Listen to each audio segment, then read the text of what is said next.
कल्पना कीजिए बिहार चुनाव का बिगुल बज चुका है, लेकिन नीतीश कुमार की जदयू को पहले ही दिन दरभंगा से ऐसा झटका लगा कि पार्टी हिल गई है। क्या अति पिछड़ों का गुस्सा अब सत्ता के खिलाफ विद्रोह बन जाएगा? साथ ही दरभंगा में 60 दिनों की सख्ती और चिराग पासवान ने एनडीए में अपनी चाल चली है। आज की इस स्पेशल रिपोर्ट में जानिए बिहार पॉलिटिक्स के ये हॉट अपडेट। अगर आप बिहार के राजनीतिक जानकार बनना चाहते हैं तो वीडियो को लाइक, शेयर और सब्सक्राइब जरूर करिए। चलिए शुरू करते हैं। दोस्तों नमस्कार, यह हमरा बिहार और मैं हूं आपके साथ दिनकर आनंद। सबसे पहले बात करते हैं नीतीश कुमार की। जदयू को लगे इस बड़े झटके की। दरभंगा जिले के पूर्व जिला अध्यक्ष गोपाल मंडल ने पार्टी की प्राथमिक सदस्यता से इस्तीफा दे दिया है। दोस्तों उन्होंने प्रदेश अध्यक्ष को पत्र लिखकर कहा कि जदयू ने 20 सालों के शासन में अति पिछड़ा वर्ग के समर्थन और वोट तो लिए, लेकिन उनकी हकमारी को जानबूझकर अनदेखा किया। गोपाल मंडल ने खासतौर पर धानुक जाति का जिक्र किया, जिन्हें ठगा हुआ महसूस हो रहा है। दोस्तों गोपाल मंडल ने कहा कि जननायक कर्पूरी ठाकुर के नेतृत्व में जो समाजवादी आंदोलन की जीवंत धारा थी और लालू यादव के समय जो प्रबल साझेदारी बनी थी, उसे जेडीयू ने सामंत वर्ग के प्रभाव में आकर खत्म कर दिया। पार्टी ने अति पिछड़ों में नीचे से ऊपर तक नेतृत्व विकसित करने की सारी संभावनाओं को ध्वस्त कर दिया। अब अति पिछड़ा वर्ग आहत और आक्रोशित है। जन दबाव में गोपाल मंडल ने यह फैसला लिया है और कहा कि अब जेडीयू में रहना मुनासिब नहीं है।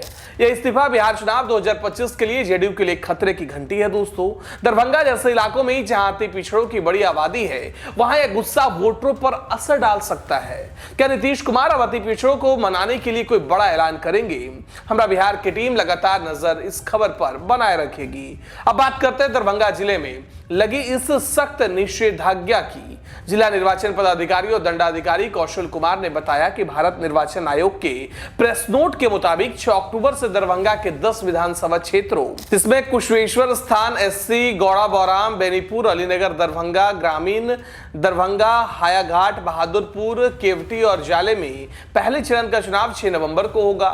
चुनाव घोषणा के साथ ही आदर्श आचार संहिता लागू हो गई है, लेकिन चिंता की बात यह है दोस्तों कि जनसभाओं, जुलूसों में राजनीतिक प्रतिद्वंद्विता से शस्त्र प्रदर्शन, मतदाताओं को डराने धमकाने, जातीय सांप्रदायिक विद्वेष फैलाने की संभावना है, जिससे कानून व्यवस्था बिगड़ सकती है। इसलिए जिला दंडाधिकारी ने वीएनएस की धारा 163 के तहत पूरे जिले में 60 दिनों तक या चुनाव समाप्ति तक जो पहले हो निषेधाज्ञा लगा दी है। इसके तहत किसी भी राजनीतिक दल या व्यक्ति द्वारा सभा, जुलूस, धरना प्रदर्शन या ध्वनि विस्तारक यंत्र का इस्तेमाल बिना सक्षम पदाधिकारी की पूर्व अनुमति के नहीं होगा। 5 या इससे ज्यादा लोग इकट्ठे होकर कोई सभा, जुलूस या धरना नहीं कर सकेंगे। रात 10 बजे से सुबह 6 बजे तक लाउडस्पीकर पर पूरी तरह पाबंदी रहेगी। यह कदम लोग शांति बनाए रखने के लिए जरूरी है, लेकिन विपक्ष इसे लोकतंत्र पर अंकुश बता रहा है। दरभंगा के वोटर अब सतर्क रहेंगे। क्या निषेधाज्ञा चुनावी माहौल को शांत रख पाएगी? अब आखिरी अपडेट, जनसत्ता के अनुसार बिहार विधानसभा चुनाव की तारीखें घोषित हो चुकी है, लेकिन एनडीए और महागठबंधन ने अभी सीट बंटवारा फाइनल नहीं किया। इस बीच चिराग पासवान की लोक जनशक्ति पार्टी रामविलास ने बड़ा कदम उठाया है। चिराग ने जमुई से लोकसभा सांसद अरुण भारती को बिहार चुनाव का प्रभारी नियुक्त किया। अरुण भारती चिराग के जीजा भी हैं, यानी परिवार का भरोसा है उन पर।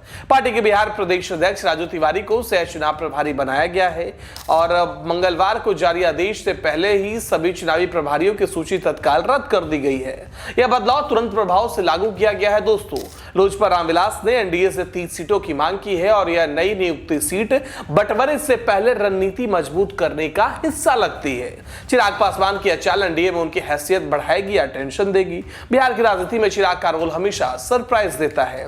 तो दोस्तों ये थे आज के टॉप न्यूज हेडलाइंस बिहार चुनाव 2025 में, और क्या क्या मोड़ आएंगे आप बताइए कमेंट्स में। हमरा बिहार पर बने रहिए अपडेट्स के लिए। तो दोस्तों आज की रिपोर्ट यहीं समाप्त होती है। अगर आपको वीडियो पसंद आया तो लाइक करें, चैनल को सब्सक्राइब करें और बेल आइकन दबाना बिल्कुल ना भूलें। नमस्कार।